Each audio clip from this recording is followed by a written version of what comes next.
Good morning 11th class. Today I will start my previous topic from the chapter Theory Base of Accounting. I continue remaining accounting principles of this chapter. So let's start the lecture.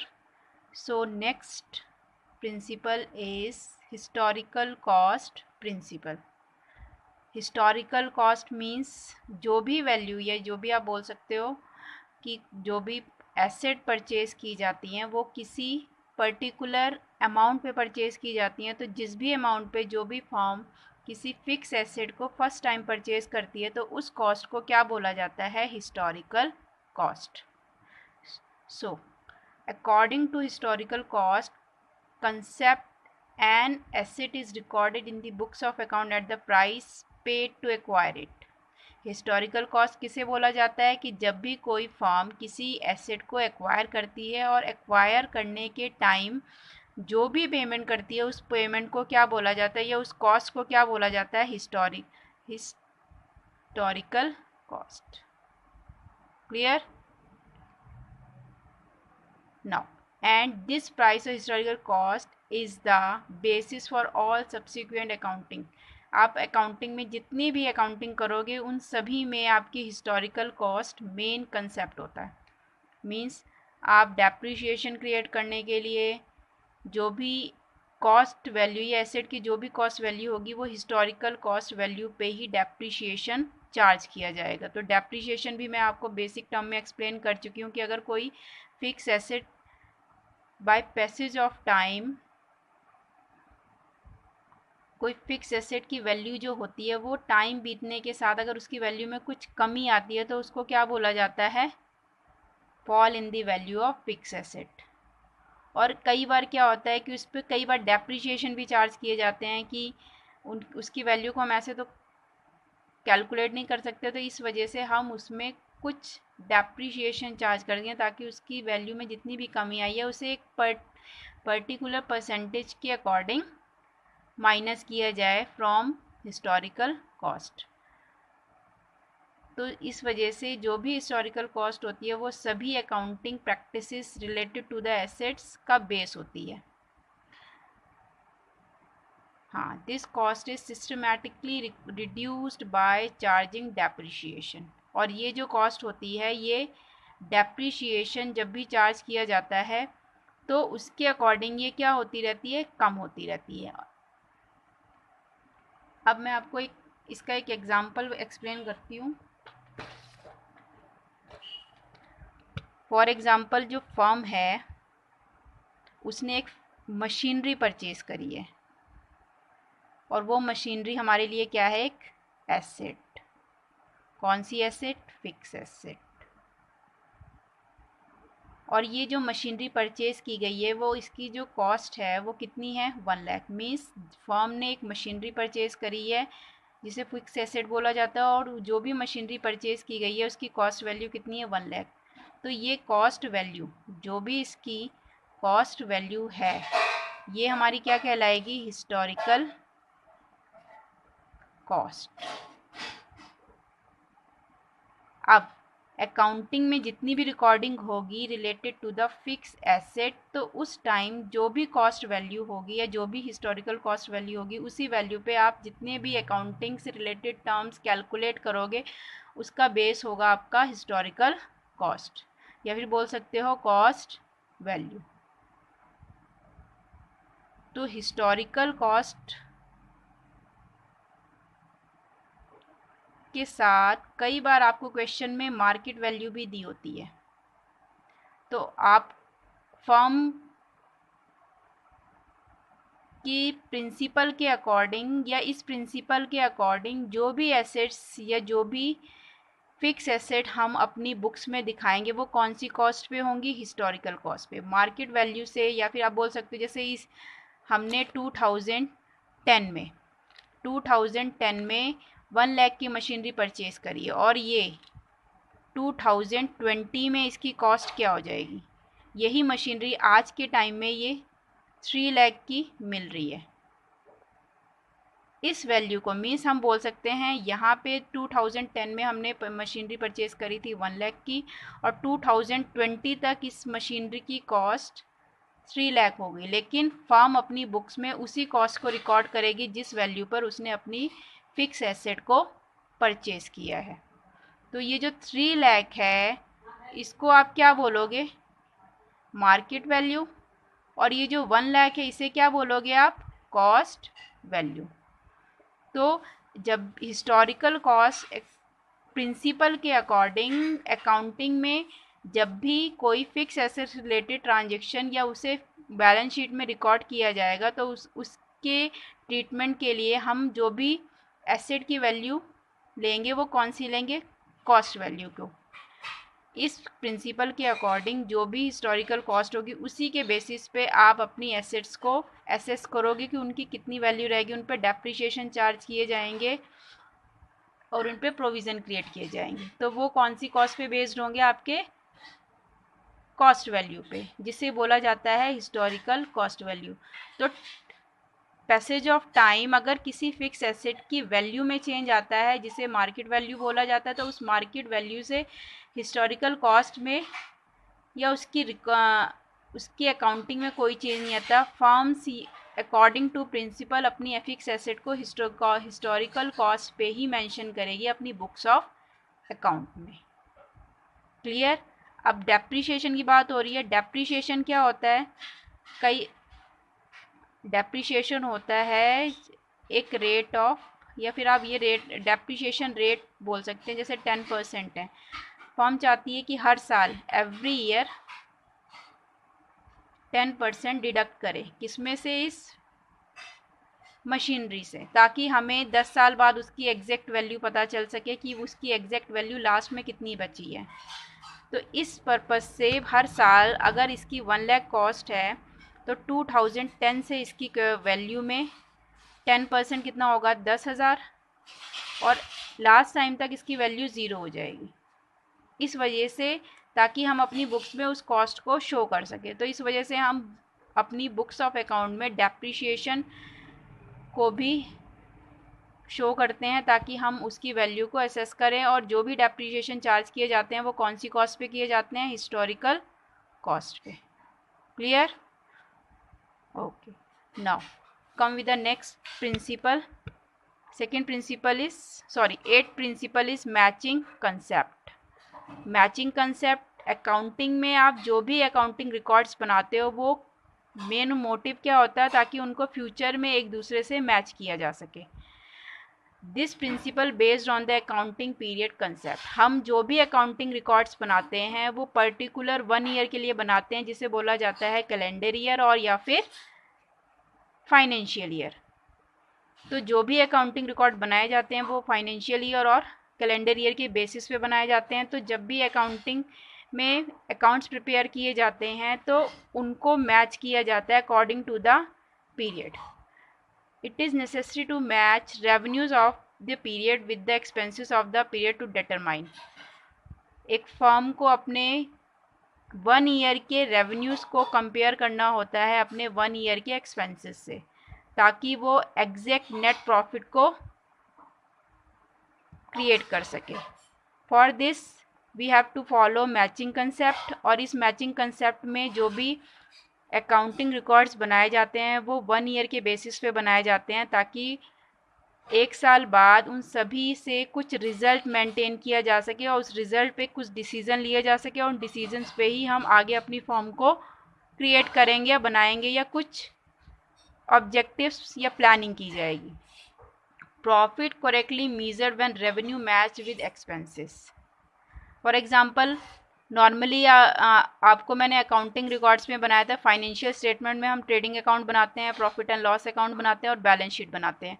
तो जो भी आपका trading account होता है वो तो direct expenses से related होता है, जो प्रॉफिट एंड लॉस अकाउंट होता है वो इनडायरेक्ट एक्सपेंसेस होता है। तो प्रॉफिट एंड लॉस का एग्जाम्पल ले लेते हैं। प्रॉफिट एंड लॉस अकाउंट भी आप प्रॉफिट एंड लॉस अकाउंट में आप पूरे ईयर के रेवेन्यूज़ और पूरे साल के एक्सपेंसेस को शो करते हैं, because of we match these expenses with revenue and create net profit और नेट लॉस, कि हमारे रेवेन्यूज़ तो ज़्यादा नहीं हो गए या फिर हमारे एक्सपेंसेस तो ज़्यादा नहीं हो गए, ताकि हमें फर्म को लॉस हो रहा है या फिर प्रॉफिट हो रहा है। इन ब्रीफली कह सकते हैं या कंक्लूजन में क्या कह सकते हैं, the expenses for accounting period are matched against related revenue, कि जो भी अकाउंटिंग रिकॉर्ड्स बनाए जाएंगे वो मैचिंग कंसेप्ट पे बेस होंगे। मैचिंग कंसेप्ट के लिए हमारे रेवेन्यूज़ को हमारे एक्सपेंसेस से मैच किया जाएगा और नेट प्रॉफिट और नेट लॉस को बनाया जाएगा, या फिर बोल सकते हैं उससे रिजल्ट क्रिएट किए जाएंगे। ये मैटर नहीं करता है कि हमें उन रेवेन्यूज से या उन एक्सपेंसेस से कैश रिसीव हो रहा है या हम उन एक्सपेंसेस से कैश पेड कर रहे हैं, क्योंकि हम जो भी अकाउंटिंग करते हैं वो रिकॉग्निशन कंसेप्ट पे करते हैं या एक्रूअल एजम्पशंस पे करते हैं। वो आगे आप नेक्स्ट प्रिंसिपल में पढ़ोगे। Next is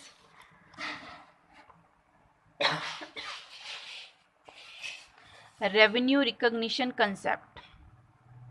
according to this principle revenue means आय, या आप बोल सकते हो आगम। रिकॉग्निशन कंसेप्ट, कि जो भी आय होती है कब रिकॉग्नाइज की जाती है, कि उनको कब रिकॉग्नाइज किया जाता है। तो इस कंसेप्ट के according to this concept revenue is considered to have been realised when a transaction has been entered into and the obligation to receive the amount has been established। इस कंसेप्ट के according जो भी revenue recognised होते हैं या जो भी transactions record की जाती हैं बुक्स ऑफ अकाउंट में, तो तभी रिकॉग्नाइज हो जाते हैं जब उनको हम अपनी बुक्स में एंटर करते हैं। And the obligation to receive the amount has been established, और उसके बाद जो भी अमाउंट को रिसीव करने की ऑब्लिगेशंस होती हैं, हम यहाँ पे क्योंकि रेवेन्यू की बात कर रहे हैं तो हम यहाँ पेमेंट से रिलेटेड टर्म्स को यूज़ नहीं करेंगे, हम रिसीप्ट से रिलेटेड टर्म्स को यूज़ करेंगे। तो रेवेन्यू रिकॉग्निशन कंसेप्ट ये एक्सप्लेन करता है कि जो भी रेवेन्यूज़ रिकॉग्नाइज हो रहे हैं वो जब ट्रांजैक्शन की जाती है, जब एक्चुअल में ऑब्लिगेशन या अमाउंट रिसीव होती है।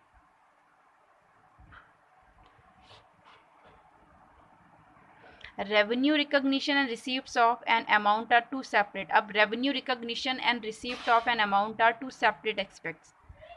जो भी रेवेन्यूज रिकॉग्नाइज होते हैं और जो भी रिसीप्ट्स होती हैं वो दोनों ही सेपरेट कंसेप्ट है। रिकॉग्निशन का मीनिंग ये है कि हमने ट्रांजैक्शंस कर ली है और उसको रिकॉर्ड कर लिया है अपनी बुक्स ऑफ अकाउंट में। रिसीप्ट का मतलब ये है कि हमने अपनी बुक्स ऑफ अकाउंट में वो एक्चुअल अमाउंट कब रिसीव करी है। तो ये दोनों ही कंसेप्ट एक दूसरे से सेपरेट हैं, इनको हम इंक्लूड नहीं कर सकते या ज्वाइन नहीं कर सकते कि दोनों ही सेम कंसेप्ट है। For example a firm sale, एक फर्म जनवरी में अपनी गुड्स सेल कर रही है, एक फर्म अपनी गुड्स को सेल कर रही है इन मंथ ऑफ जैन, और जो एक्चुअल में अमाउंट रिसीव होती है वो कब रिसीव होती है हमें, अप्रैल में। तो यहाँ पे according to this this revenue of this sale should be recognised in Jan. Recognition का मीनिंग ये है कि हमने ट्रांजैक्शन करी है और उसको अपनी बुक्स ऑफ अकाउंट में कब रिकॉर्ड किया है। तो जिस दिन हम उसको रिकॉर्ड करते हैं वो टर्म होती है हमारी रिकॉग्निशन की, और जिस दिन हम उसे रिसीव करते हैं वो हमारी रिसिप्ट का कंसेप्ट होता है। तो यहाँ पे एक फर्म अपनी गुड्स को सेल कर रही है इन मंथ ऑफ जैन, और उसकी अमाउंट कब रिसीव कर रही है, अप्रैल में। तो जो भी रेवेन्यू रिकॉग्निशन हो रहा है वो कौन से मंथ में हो रहा है, जैन में, जब उनको सेल किया जाए। एक्चुअल में चाहे हमें अमाउंट रिसीव हुई हो चाहे ना रिसीव हो, रिसीव हमें हुई है अप्रैल में, लेकिन हमने उसे रिकॉग्नाइज कब कर लिया था, इन मंथ ऑफ जैन। क्योंकि जो भी हमने लीगल फॉर्मेलिटीज़ करी थी उस ट्रांजैक्शन से रिलेटेड उन पार्टीज़ के बीच में, वो हमने जनवरी मंथ में ही कंडक्ट कर ली थी। Clear. Now next principle is dual aspect principle. Dual aspect में आपको पहले भी डबल एंट्री सिस्टम हमने पढ़ा था प्रीवियस लेक्चर में। तो डबल एंट्री सिस्टम के अकॉर्डिंग मैंने आपको एक्सप्लेन किया था कि every transaction has two concept. जो भी ट्रांजेक्शन्स हम रिकॉर्ड करेंगे अपनी बुक्स ऑफ अकाउंट में, जो भी फाइनेंशियल नेचर का डाटा हम अपने बुक्स ऑफ अकाउंट में रिकॉर्ड करेंगे, वो किस टाइप का डाटा होगा, फाइनेंशियल। और जब भी हम उसे रिकॉर्ड करेंगे तो कौन से बेसिस पे करेंगे, डुअल बेसिस पे या फिर डबल एंट्री सिस्टम के बेसिस पे। डबल एंट्री सिस्टम क्या बोलता है कि हर एक ट्रांजेक्शन दो टाइप से रिकॉर्ड करती है, डुअल एक्सपेक्ट्स पे बेस्ड होती है। Simply stated, for every debit there is a credit of equal amount in one or more account. Simply हम कह सकते हैं कि जब भी कोई ट्रांजेक्शन्स रिकॉर्ड की जाती हैं तो उस ट्रांजेक्शन के टू एक्सपेक्ट्स होते हैं। एक एक्सपेक्ट को हम डेबिट साइड लिखते हैं और दूसरे एक्सपेक्ट को हम कौन से अकाउंट में ट्रांसफ़र करते हैं, क्रेडिट साइड। तो ये जो कंसेप्ट है या जो प्रिंसिपल है, इसी प्रिंसिपल के बेसिस पे हम अपनी अकाउंटिंग में अपनी जितनी भी ट्रांजेक्शन्स होती हैं जर्नल में उनको रिकॉर्ड करते हैं in basis of double entry system. हम प्रिंसिपल्स को क्यों फॉलो कर रहे हैं अपनी बुक्स ऑफ अकाउंट में, क्योंकि ये प्रिंसिपल ही हमें एक्सप्लेन कर रहे हैं कि हमें अपनी बुक्स ऑफ अकाउंट में ऐसे किस टाइप से डाटा को रिकॉर्ड करना है। Now next principle is verifiable objective concept. Verifiable का मीनिंग यहाँ पे ये है प्रूफेबल ऑब्जेक्टिव कंसेप्ट, कि अगर हम कोई भी ऑब्जेक्टिव मेंटेन करें तो उस ऑब्जेक्टिव का एक प्रूफ होना चाहिए। हम उस ऑब्जेक्टिव को एक प्रूफ फॉर्म में क्रिएट कर सके। तो according to this concept hold that accounting should be free from personal bias. Personal bias का मीनिंग यहाँ पे ये है कि हम जो अकाउंटिंग में मैनुअली जो पक्षपात होता है या जो भी पर्सनल बायस क्रिएट किए जाते हैं उन सबसे अकाउंटिंग फ्री होनी चाहिए। All accounting transaction should be evidenced and supported by business. जितने भी अकाउंटिंग ट्रांजेक्शन्स को हम रिकॉर्ड करें उनका पर्टिकुलर एक एविडेंस होना चाहिए, ताकि फ्यूचर में बिजनेस से रिलेटेड अगर कोई कंटीजेंसी आए या कुछ लीगल रिक्वायरमेंट्स हमें प्रूव करनी हो तो हमारे पास उस ट्रांजेक्शन्स का एविडेंस हो। तो वेरीफिएबल ऑब्जेक्टिव कंसेप्ट ये बोलता है कि every transaction have a evidence because of business liabilities या बोल सकते हो या कंटीजेंसीज बोल सकते हो, क्योंकि बिजनेस में ऐसी बहुत सारे लीगल फॉर्मेलिटीज़ भी होती हैं जिनमें हमें उन एविडेंसेस को शो करना होता है। तो यहाँ पे वेरीफिएबल ऑब्जेक्टिव कंसेप्ट या प्रिंसिपल ये शो करता है कि जो भी कंसेप्ट या जो भी ट्रांजेक्शन्स रिकॉर्ड किए जाएंगे वो पर्टिकुलर एक प्रूफ के साथ हमारी बुक्स ऑफ अकाउंट में रिकॉर्ड करनी है, ताकि उन फ्यूचर में अगर कोई लीगल रिक्वायरमेंट हो तो हमें उन डाटास को, उन प्रूफ को हम शो करें।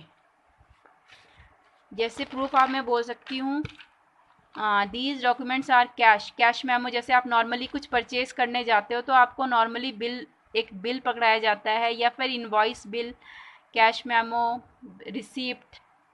तो ये सभी डॉक्यूमेंट्स क्या कहलाते हैं, आपके प्रूफ्स कहलाते हैं, क्योंकि इन्हीं प्रूफ्स के बेसिस पे आप जो भी रिक्वायरमेंट है वो पूरी कर सकते हो। जैसे कैश मेमो के बेसिस पे आप शो कर सकते हो कि आपने कितनी पेमेंट करी। इनवॉइस मीन्स बिल, कि क्या क्या आपने उसमें सामान परचेज किया है, कितनी क्वांटिटी में किया है, किस अमाउंट पे किया है, तो वो सारी डिटेल आपका इनवॉइस, सेल्स बिल, ये सारे आपके क्या होते हैं, डॉक्यूमेंट्स होते हैं related to the transaction for sales. These verifiable evidence are regarded as objective। जो भी प्रूफ्स होते हैं या जो भी एविडेंस होते हैं ये वेरीफिएबल एविडेंस ही कहलाएंगे, ताकि बिजनेस के जो भी ऑब्जेक्टिव्स हैं या जो भी उद्देश्य हैं उन उद्देश्यों को पूरा करने के लिए इनको एज ए प्रूफ यूज़ किया जा सके। All accounting transaction evidenced and supported by business. जितने भी अकाउंटिंग ट्रांजेक्शन्स होंगे उनको पूरी तरीके से एविडेंस किया जाएगा, ताकि बिजनेस को फ्यूचर में लीगल कंटीजेंसीज से सपोर्ट मिल सके या फिर उनसे बचा जा सके। तो according to this principle all transactions are based on evidence. Clear? This is the last principle. I hope you all will understand the topic and make notes from this topic. Thank you.